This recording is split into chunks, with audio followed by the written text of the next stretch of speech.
hit 1130 John 8 tomorrow. Okay.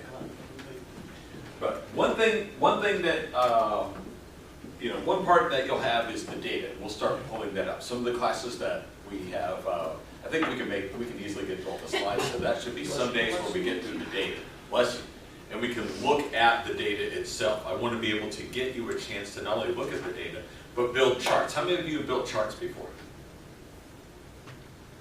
Okay, like statistical charts or so. I think one or two of you might have. I want to get a chance where all of you can do that. How many of y'all have laptops? Raise your hand if you got laptops. Okay, raise it high. So I can't tell this. Okay, so most of you do. For the rest of you don't. Can y'all look on with somebody else and take a look? Because what we'll do is we'll get the data into Microsoft Excel and we'll work on building up charts. Those are for the years 2000, 2015, 2005. You don't have to do it. You've already done the 2015. But we'll get data for 2015, 2005, 1995, 1985, 1975. So we can take a look and we can track congressional moderates, like whether they're on the increase or decrease.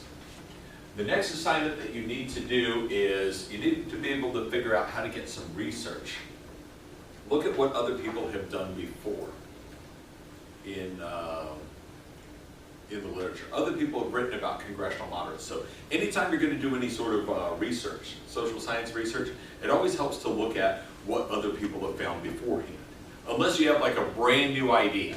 Like at the conference, this guy was talking about something about Doctor Who in politics. You might think, oh, that's a brand new idea. If you do a little research, you might find that somebody looked kind of similar at what you're at. So one of the best things to do, and that's what a literature review is. You jot this down.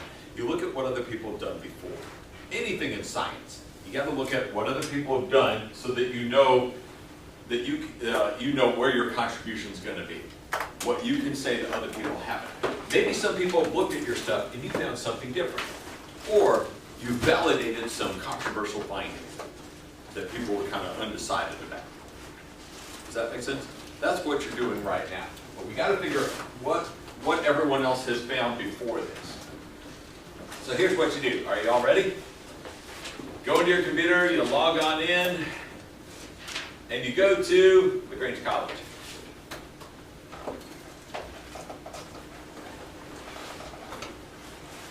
Or actually you log in, and in my case it goes to MSN, although I can't figure out why. I sure as hell never have said this to go to MSN. And so you're like really slow. Now I'll have screen captures that'll show you exactly what we're doing, but it never hurts to see this for yourself. Get walked through. I'll take $1 a year as president. Hey, what a liar. He said he was going to work for free. Already. See the corruption. I'm just kidding. I'm just joking. Sure, $1's not that much, right? Where was that $1? Oh, let's see, the story's already going through. Oh, that'd be kind of interesting, I think. It said that because he had to have some kind of salary. Oh, he has to have some salary. Okay, yeah. So it's not really his fault. He's just taking the salary. It's kind of like George W. Bush getting the Texas Rangers for $1. I'm sure you have Democrats who have been able to get deals for $1. Yeah, because you have to then spend something. Anyway. Okay, so we go to LaGrange College, the website.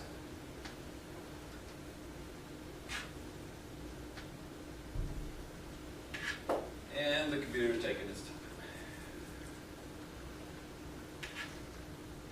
Like closing MSNBC or MSN. All right. Now, what you do is you go, first off, you go not to the library, but you go to PantherNet. And then you go in, I log in as faculty and staff, y'all have, y'all log in as students. So you can go ahead and do that.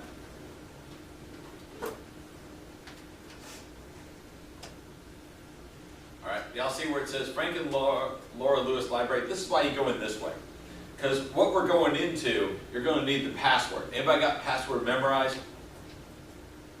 No matter how many times I try, you know, they change it every like 3 months or so. I can never remember which one it is. So go ahead and click on Galileo password.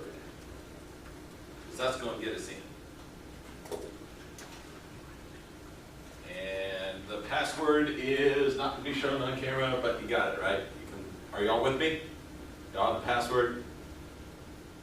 Y'all see that?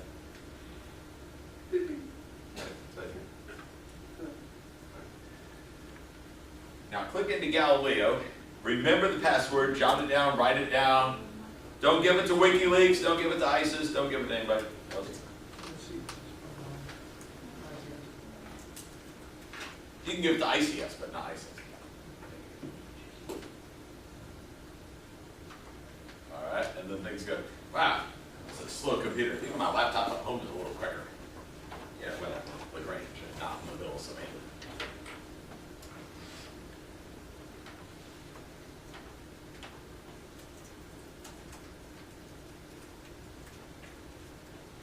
Okay, it'll ask us for this in a little bit, just let me know. Okay, head over to databases A through Z. I know Brecken and Sydney have probably done this before. So if you've had me before for a class, you've probably done this. Or if you haven't done it in a while, you can kind of remember this. All right, you click on databases. We wait for another 20 minutes. Hold it until we got home. Okay. Now, the cool thing is the example that they give you, just in case you forget, is the one I'd like you to use. So you don't even have to memorize it or remember it. It just says academic search complete. I'm cool with ProQuest. If you're going to do a news type article, although that'll make it kind of short. And unfortunately, you might need multiple news articles. So one scholarly piece ought to do it for you. Go ahead and type in academic search complete. ProQuest would be my backup. Some people type in EBSCO, but it all feeds to the same thing. Look, it's as if I've done this before. And we click. Now the computer's probably going to ask for a password, even though we just looked it up. So that's why it's good to write that on down. Okay. All right. Academic search complete. It's easier than you think. And by the way, feel free. How many have done this before? What I'm showing you right now. Raise your hand if you've done this before. Don't worry, I'm not going to hold it against you. Okay. All right. So if you had me before for class, you've done something like this. You can use this, by the way, for any subject you need to write a paper on. How many of you have papers to write about for the rest of the semester? Raise your hand. Nobody has any paper. Oh, okay. Well, you obviously have a little bit to write for mine, but okay. I mean that. Besides my class, nobody else. Because some of the people look at it, I hate to break it to you, but we're going to write a little bit more. Yeah, so this can be pretty helpful for your other papers. What do you have to write papers on? What do you got to write for? Caitlin? Well, I have to choose my topic. I'm doing one-hand combat. Oh, okay. Cool. Yeah, you find tons of stuff here. But not only that, this is the access to the scholarly stuff. The stuff that your professors drool over. This is how you get, I wouldn't even call it brownie points. This is like how you get drool points with your professors, especially if you can cite this. Seriously. Seriously. I know, because I talk with other professors. I just hear about all other professors. As Brecken and Cindy can attest to, I'll talk nonstop with other professors. All right, so you can type in women in combat, and you can find a couple good scholarly sources where people looked at this subject. And they'll even talk about their research and what they found, doing all kinds of studies. They can do simulations between men and women, how they've done certain combat taxes. Fascinating stuff. Who else has to do a paper? I saw a couple of y'all raise your hand. Harrison, what's yours about? Tommy John surgery. Really? You get to write about Tommy John surgery? You know, my son, who's 9, knows about Tommy John surgery. He goes, Dad, look, it's a picture of Tommy John. That's where they have Tommy John surgery, right? You know, this some Braves player had Tommy John surgery. How does he know about it? See, that's why going to Google doesn't, you know, anybody can go to Google, but it's not like, you know, gee, Zach can go to Google and look up Tommy John surgery. So you're looking at really cool stuff, the best stuff. John, what's yours about? Antigone and the connection to the divine and the difference between God's law and man's law. What are you taking, Dr. Dylan Mallory? I'm like Dr. Shirley. Shirley, okay. There you go. You'll get good stuff from here. Journals that they like. All right. We're going to look at congressional moderates. Now, and you'll see this in the write-up. never just, you know, like you've got Antigone and a couple other words, you got women in combat, you've got, excuse me, Tommy John surgery, or so. What's best to have is when you want to do a search for like a couple good articles, don't just have one set of search terms, have a couple of them. Like instead of Congress, you could type in, or congressional, you could type in Congress, you could type in House of Representatives, you could have moderate, centrist, ideology, anything that'll help you get at what you're looking for. Like right now, I'm looking for some books for my son and my nephew. It's called You Be the Coach, You Be the Manager. Stuff that was done back in the 70s where they give you, they give the kids a scenario saying, okay, what do? You pitch to person A or do you walk in and pitch to person B? And they give all the pros and cons about doing both. And then you have to make a choice, and then they'll tell you what the team did and whether it worked or didn't. It's my secret way of teaching the kids rational choice theory. But yeah, I can't wait to see this. But I can't remember the name of the book. I was like 9 years old when I read this. So I have to find a whole bunch of different search ways to look for this book if I'm going to get it before Christmas. I'm going to be like Arnold Schwarzenegger and go into extremes just to get a certain toy. Y'all see that? Yeah, that's cute. I finally broke down and watched it last year.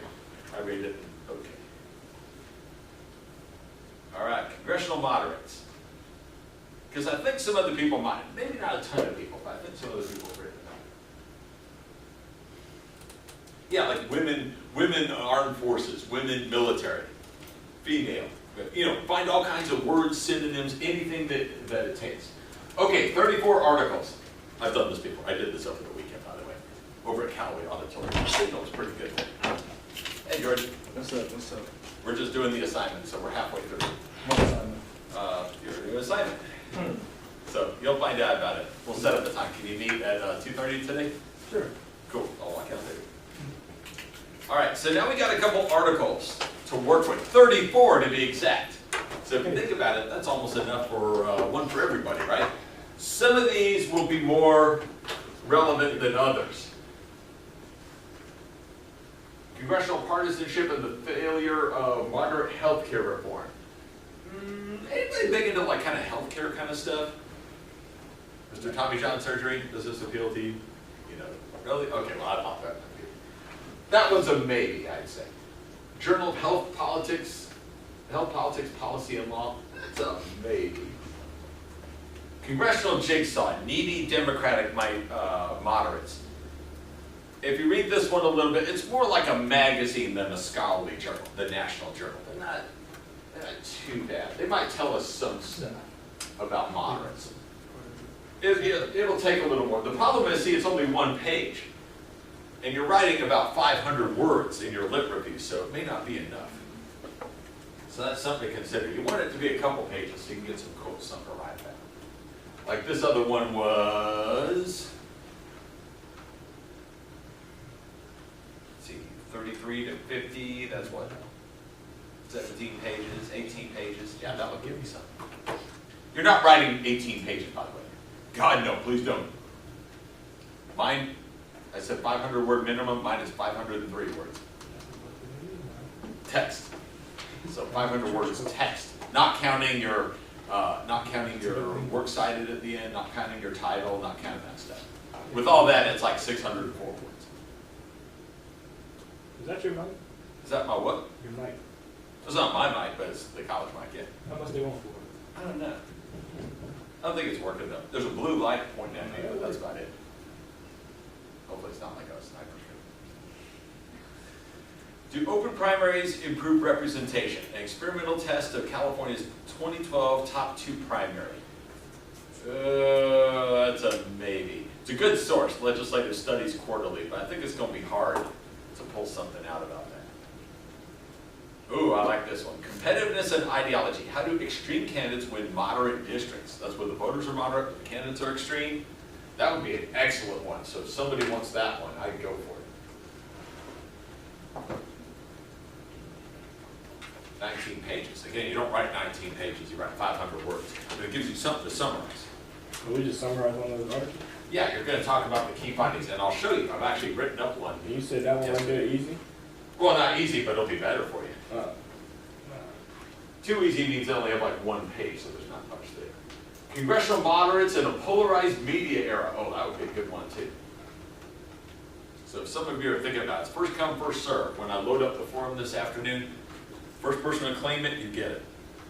Oh, what time So- are you uploading that? I'm sorry? What time are you uploading that? Whenever I get a break, I've got somebody come by at 2 o'clock. I don't have anybody at 2:30 unless it's Yeah, you. you got me. Should have it loaded up hopefully about 2:30. Hold on. So, the effect of redistricting commissions on district bipartisanship and member ideology. That one would work. They're talking about, remember how we talked about gerrymandering and drawing districts? That's what it's about. It's saying, do they draw people moderate or do they draw people extreme? So that's what that one would do. So whoever's Josh, Ryan, and Jeffrey Lyons or something. Journal of Elections, Public Opinion Parties. 30 pages, but again, you're looking through it, you're just hitting the highlights. What did they look at? What did they find? Just summarize it simply for people. News personalities to moderate congressional, that's like being a moderator, so that's not going to be helpful. So ignore that one. Newsweek, Escape from the Asylum, 2 pages. That's probably not going to give us very much. Abraham on the Altar, maybe like one example. The cool thing about some of these is when you get HTML full text, that means you can read it. PDF full text, you can read it. This is the one I chose to do. 5 factions, 2 parties, caucus membership in the House of Representatives. It was 22 pages. You can download it. Oops. Here it is. You can download it. You don't even have to print it out. Although if you print it out, that'd be kind of cool. But I know y'all have like weekly accounts and stuff. You gotta limit your printing. So you can just read it.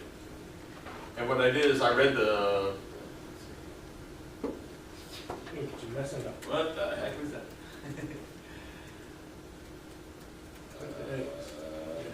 No. Next. Yeah, good day. There we go. I think I'm just going to stick to the safe old-fashioned way. Most of your articles will have, believe it or not, a summary. Read it over, but don't like just cut and paste the summary and stick it on. No, I want to get your write-up on what's going on. But this will tell you overall what it's about. It'll give you kind of a general idea.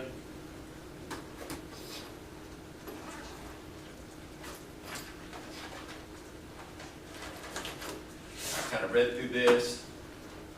And then, okay, she talks about, this gal, Susan Hammond, talks about factions and defines them. So I worked that in, and I cited it in addition to this article. And here's the citation right here. She wrote some book called Congressional Caucuses and National Policy Making. So that was a pretty good one. It's basically saying that things like Congressional Black Caucus, Republican Study Committee, Main Street America, some of these caucuses, they pull members in direction that the group wants. So in other words, the group makes people vote in the same way. Some nice complicated statistics. Doesn't this look familiar, y'all? From like the last conference. I just get into explaining the general findings. I think I cited from the conclusion. See, Congressional Black Caucus and Congressional Progressive Caucus were more liberal than the rest of the party. And then this moderate group called the Blue Dogs, they were more conservative than the average Democrat. Those are the key findings. And I write a little bit about why this matters. See, look, bracket, they use Americans for Democratic Action. Well, they had to sign their left arm away to get it. But you can use quotes from other sources. It's not that long. It was double space, or it was like, I think it was like single space with double space paragraph. It was about a page, so it's about the length of your election guide. Right. 500 words. Minimum. Like I told you, I did 503. If you do 1,000, I won't take it off against you or something like that. That means you're really into the subject, but yeah. Just do a good job on that one. Cite it according to APSA rules. Most of your scholarly articles will cite things close to APSA rules anyway, so that's pretty good. What is the APSA? That's American Political Science Association, and we have a link to it in our syllabus. So you can look up how to cite a journal article. Now, you don't have to do a journal article. You can do an ebook. At this point, Betsy's like, why the hell would I want to do an ebook? Well, you don't have to do the whole ebook, because that's a lot of reading, but a chapter would do from an ebook. So let's say you and Quentin both find the same book. Each of you can do a different chapter. Let's say Susan Hammond's book, if we happen to have one. That might be kind of interesting. Now remember, multiple ways to do research. Different terms will help you. So you can type in another one. Progress would be moderate. Let's see if we get some more sources, or do we have the same thing?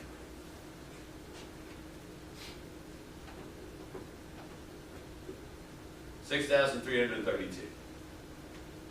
Ooh, this is a good one. Eric Lindgren and Priscilla Southwell. The effects of electoral competitiveness on ideological voting. What it means is this person's looking at how competitive the election is. Does it have an impact on ideological voting? That's a good one. I hope somebody takes that. Now sometimes, you know, the full text finder, look for those, so that way you can actually read it. Like this one looks neat, green machine, environmental voting, but there's no way to read it. It's gonna take some hoops to jump through. So look, here's one. The role of a voting record for African American candidates in statewide. Oh shit, it's mine. That's what I wrote. I love myself. Here I'm like, hey, this is a real good one. I wrote it. Wait, so we can use that one? Huh? We can use that one? Yeah, sure. You can use that one. Why not? If you kind of contradicted me and say no. Well, how long is it? 11 pages. No. Yeah, you can say research, and actually that's one that I had some undergraduates contribute Well, to. if you give me Hey, that that's a background of bit- it. Sure. Well, I mean, you can check it out yourself. I'm sorry. What I conceded yesterday. I love it when classes are taped. Yeah, it's good. So you got your stuff published. Yeah. So you're And what it's saying that African Americans have a tough time running for statewide office. Only a couple have won, and running for governor or senate. But African Americans can do better if they have a more moderate voting record. That they can actually overcome charges of, they can overcome racial attacks. They can overcome people calling them too liberal for the office or so. And so what I look at is, but most of the successful ones, even if they are more progressive-minded or liberal-minded, were able to craft a moderate voting record. And that's how they were able to win. Oh my God, they're my picture. I didn't know they had my picture. That's an old picture. You didn't even show us the picture. Oh, I did. Yeah, I did. It's okay. Well, flip it. Well, anyway, you get the idea. But yeah, if you can look this up, you can see a number of students helped work on that project, so I cited it. And presented this one in Alabama. I remember presenting it in Alabama, at Montgomery. You're a millionaire. No. Oh, you don't get a dime for doing any of this. In fact, you're lucky to get one published. Most places have very low acceptance rates. I'm not publishing nothing. 10, 20%. Well, I'm hoping to publish up the research we do on congressional moderates. I thought about writing a book. So 6 years from now, I can go like, oh, you should. I think that would be great. How much do you pay for publishing a book? Depends. Most college presses don't give me very much, but some places will give you some money. Yeah. A lot of publishing now is based on they want you to pick up the publishing costs, but then it's high risk, high reward though. So if I sell a book, Like the person did, was it 50 Shades of Grey? She self-published. No book publisher said, no, I gotta take your stuff. And so she self-published. So that meant she had to buy a whole bunch of books, her books, and then go around and sell, get friends to buy them, get reviews on Amazon, start getting some buzz, and sooner or later somebody picked it out. Now, you know, she made like, She got it.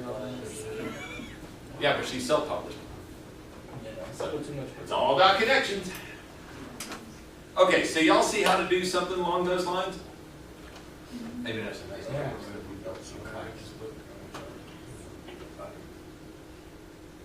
Yeah, I'm actually I'm gonna use some of this. One thing I've always wanted on my mind to teach is race and politics.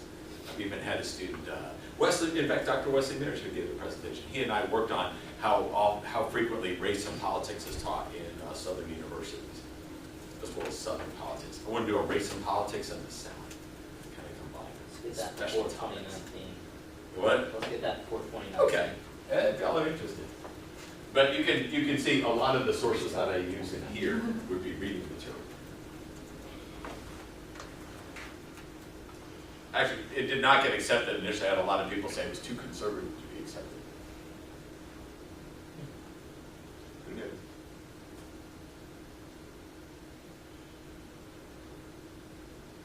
Also, people tell me because I was not African American, I was wasting my time.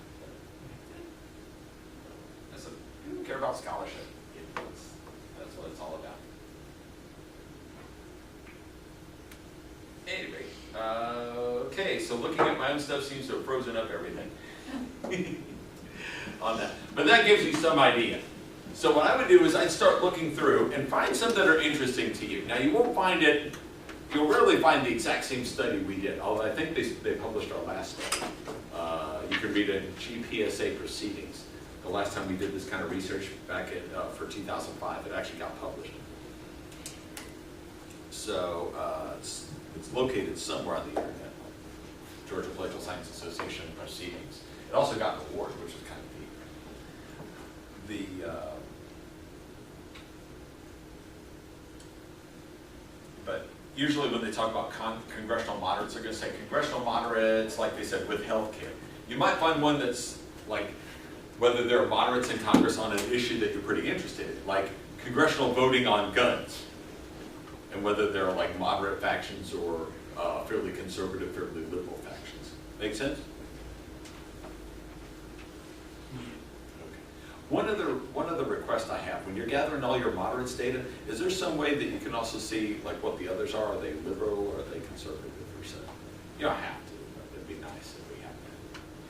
Save us a little time. That way it'd be kind of cool in our graph that we could see whether there are a lot of liberals, moderates, and conservatives. Again, we're just looking at numbers. You don't have to have all the names and stuff.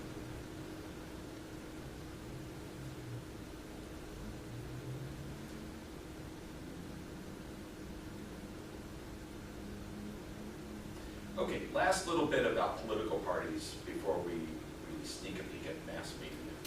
And by the way, have your articles up. I'm going to try and have the official sign-up sheet so that by Wednesday, everyone will have their article or their ebook or their regular book checked out, ready to go. Sound good? That way we don't have two people doing the same thing. So you don't have to have the paper done by Wednesday, but locate it. When the paper due? Well, originally I was going to say Monday of next week. That might be a little too soon for you. It did not take that long to write 500 words.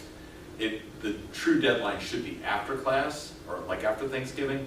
But if I were y'all, when I was a college student, getting stuff done before Thanksgiving means more time to enjoy the holiday week. So I'm going to strongly recommend you get it on Monday before you go. That way you get to enjoy the break. So that Save the work That for sounds me to do. so over what's break. the official answer? So it'll be Monday after Thanksgiving break, but just to avoid not having to worry about, oh, I left stuff at home, or I haven't gotten started yet or so. I'm gonna get mine. You know, just like Coach Tom Coughlin told his Giant Super Bowl team winners, practice starts at 8:30, show up at 8:15. He probably got that from Vince Lombardi originally. One thing I didn't show you about elections. Things that you'll need to know for the exam. Responsible party model. Got to know what a normal distribution model is. I may even put this graph, I've done this before, on the exam. You'll have to know how it works, what those numbers mean on both sides. Knowing the Nixon primary rule. Knowing what an oligarchy is, what de-alignment is.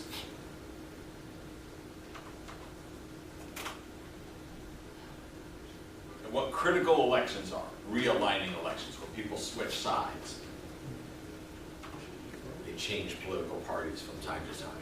Remember, I had somebody tell me, an elected official told me on Sunday, it was a Republican, we were having back and forth discussion. This person said, well, we go back and forth on elections all the time. I was like, well, actually, we tend to have elections where somebody runs the table.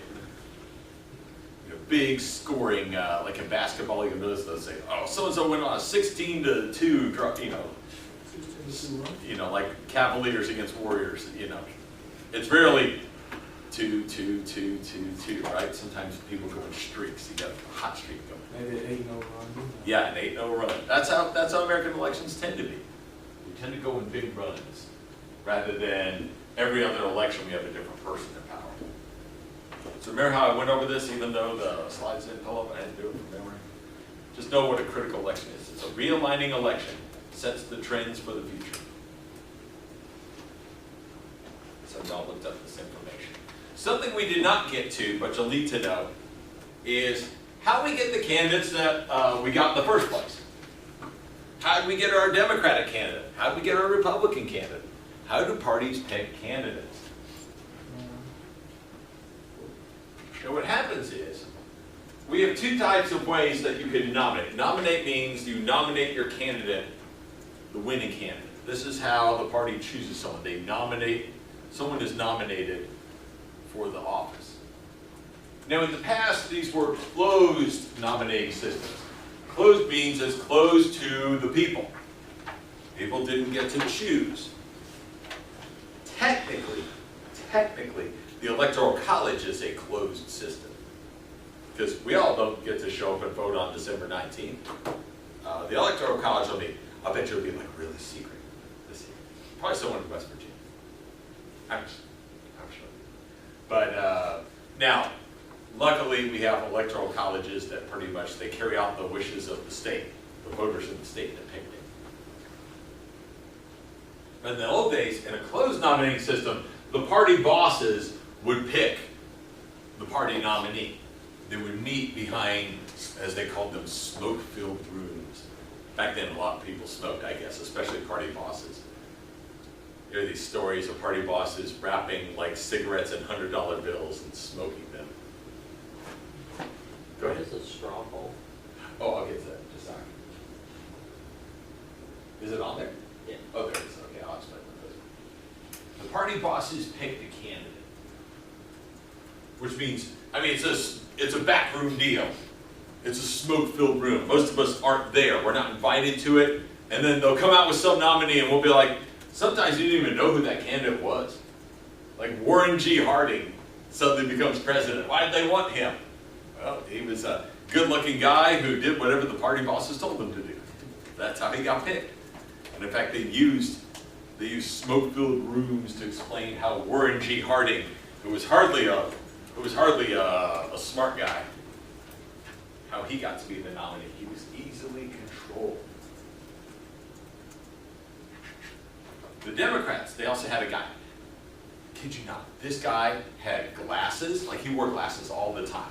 And these cool kind of circular glasses, or he kind of like had the 50s glasses. And he was from Tennessee, and he would wear a coonskin cap sometimes with glasses to be all like Davy Crockett. Crazy guy. And he would take on the mob and the mafia. He was a big anti-crime guy. And he had televised hearings. He brought the cameras into these secret hearings to expose the power of organized crime, which of course might have affected the existing parties. He was definitely kind of an outsider kind of guy. Think of him as a mildly conservative Democrat, Bernie Sanders. That's who he was. Glasses, coonskin cap for effect, buckskin jacket. Hey, Davy Crockett was he was from Tennessee, and Davy Crockett was a big TV show back then. Most of the party bosses are like, oh shit, we can't have this guy, this coonskin cap guy with glasses, and he didn't look, can you imagine like me dressed up like Davy Crockett and wearing something with glasses? You'd be like, who the hell is this guy? Plus, He was blowing the lid on organized crime and how organized crime controlled politics as well. Ooh, we might be uncovering a couple things under rocks you don't want uncovered. So the party bosses met. And even though the people in early primaries, they were voting for this guy, he had the great name of Estes Kefauver. They're like, we sure as hell can't have this crazy guy in. And so the party bosses, even though this Tennessee guy, he was kind of popular with the people, they kicked him to the curb and they put Illinois Governor Adlai Stevenson in charge. Adlai Stevenson wasn't a mean guy. He's probably a pretty decent, honest guy, but a little closer to the party bosses than crazy Estes Kefauver. Just like Hillary Clinton's kind of progressive, right? But Bernie Sanders was way out there. Didn't we see something like this where the party bosses were like, how do we get rid of this Bernie Sanders guy? Republicans tried to do that with Donald Trump. You agree with me, Harrison? Republican Party bosses tried to do the same. They just didn't do it as effectively. We were more successful in stifling our opposition than the Republicans were. Hey, I saw a Democrat write that.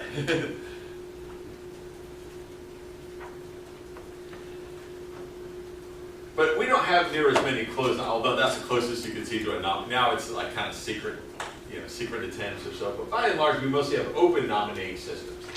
So in other words, like in the past when you had like people like Abraham Lincoln running for office, or William McKinley, or Woodrow Wilson, or even FDR, very rarely did the people get to choose the nominee.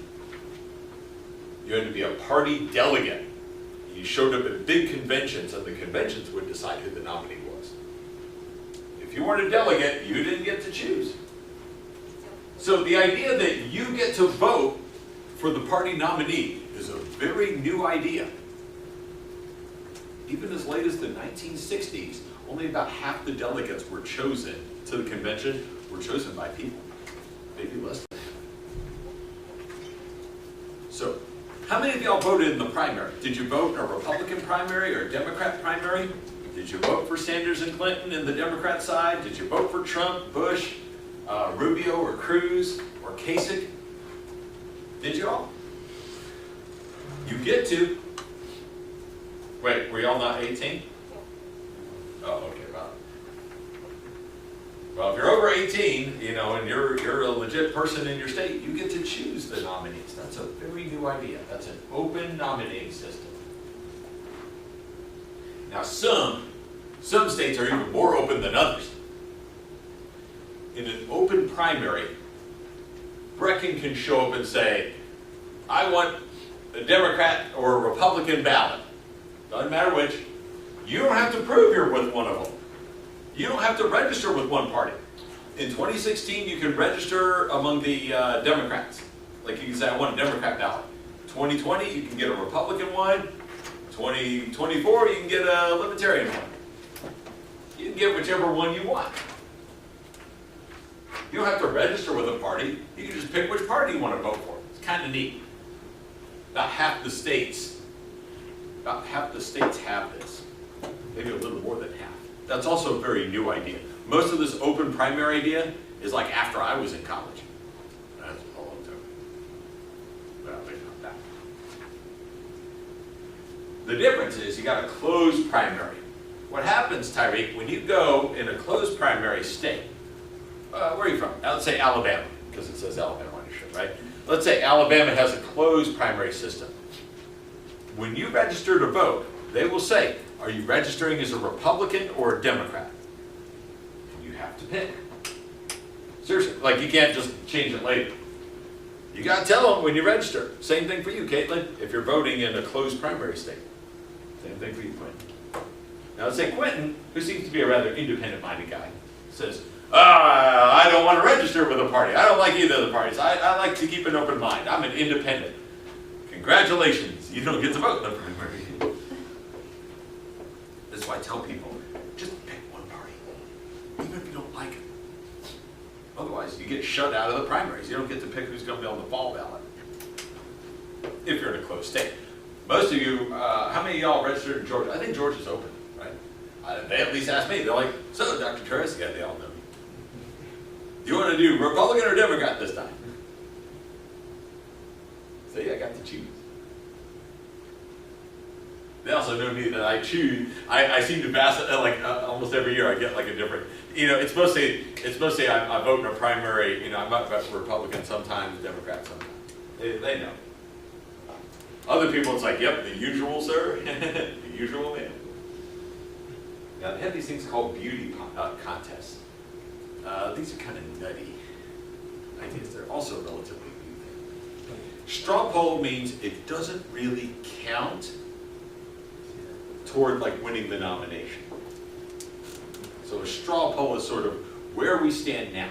Let's say Democrats having lost, they're like, okay, let's have a straw poll right now. Who should be the nominee for 2020?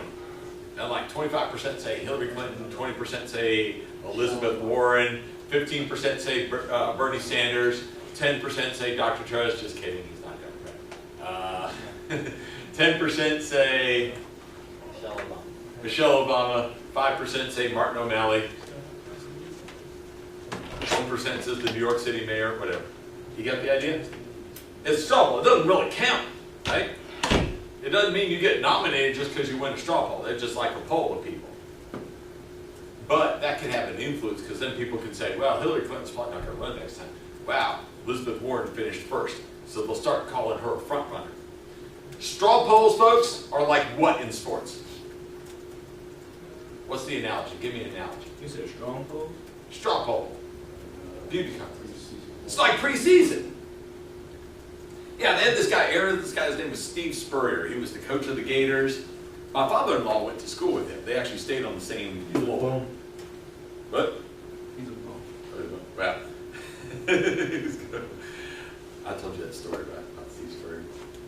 He had like, back then he had 4 people to a room in a lot of schools. And he had 3 linemen who were his roommates.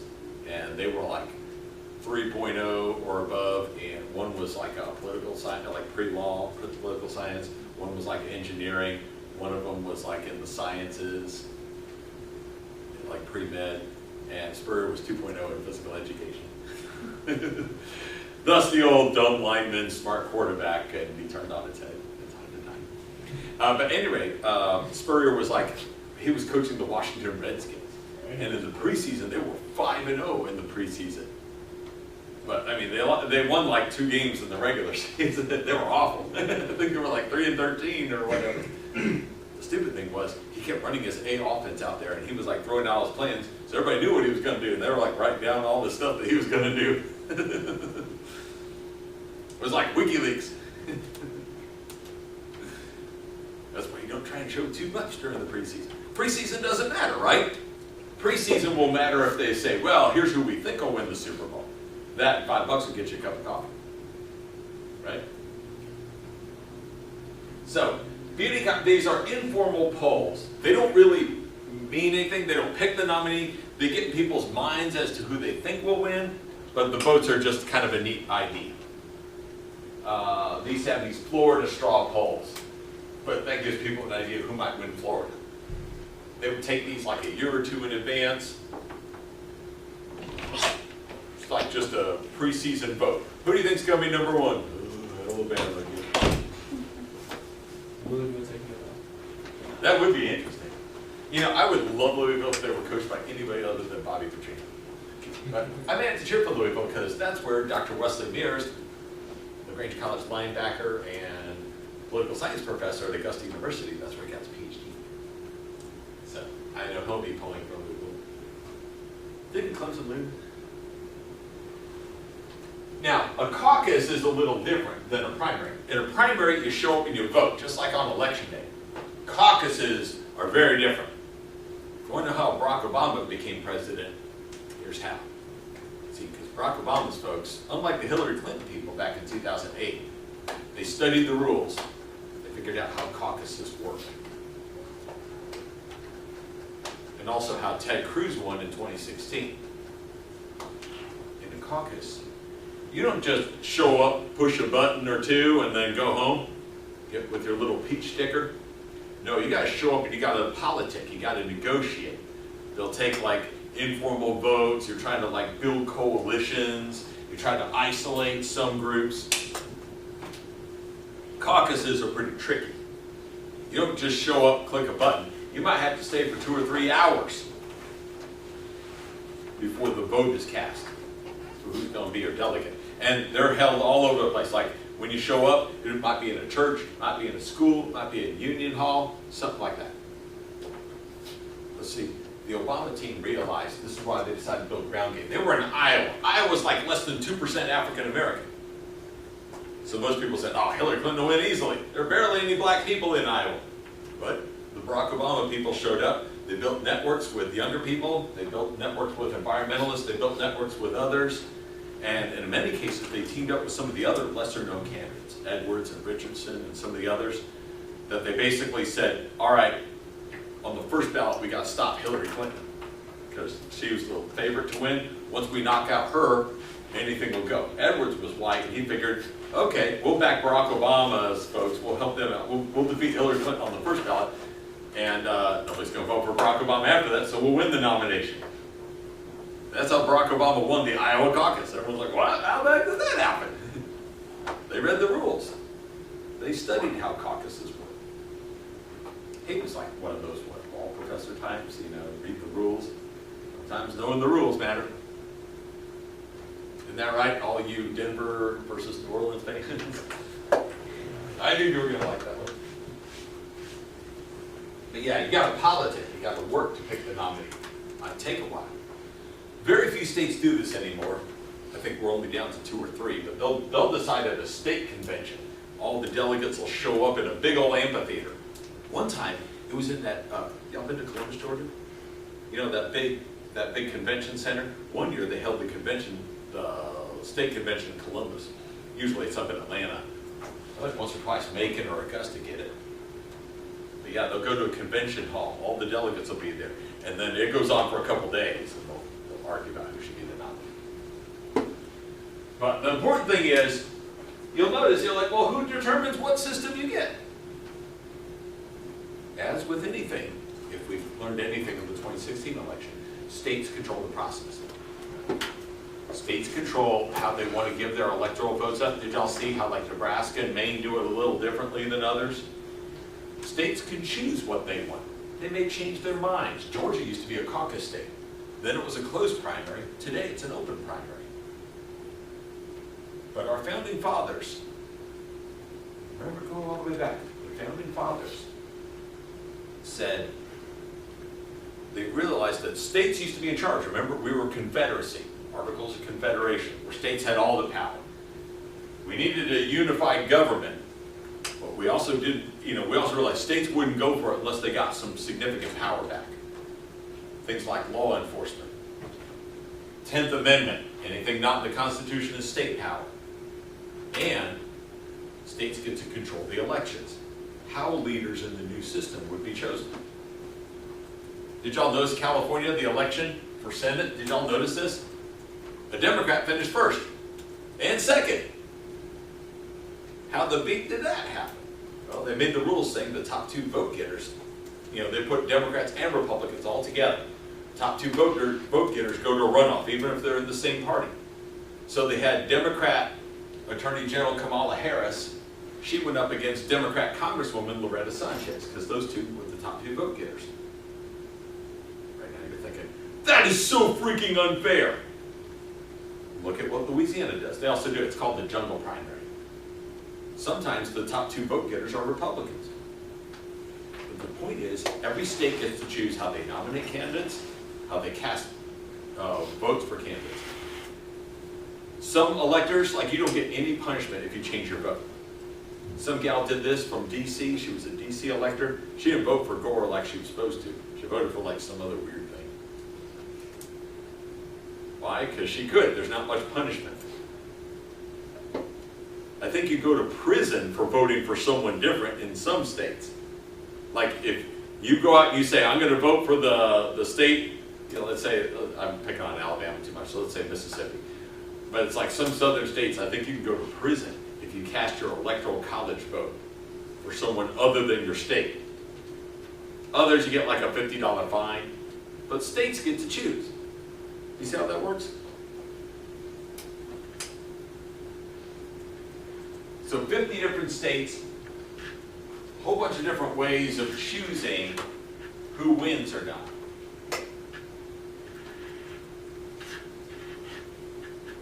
Even Republicans and Democrats within the states can have different systems about how they choose. It's just one of those features of America. Very hard for other countries to understand. Hell, even probably a little hard for you to understand, right?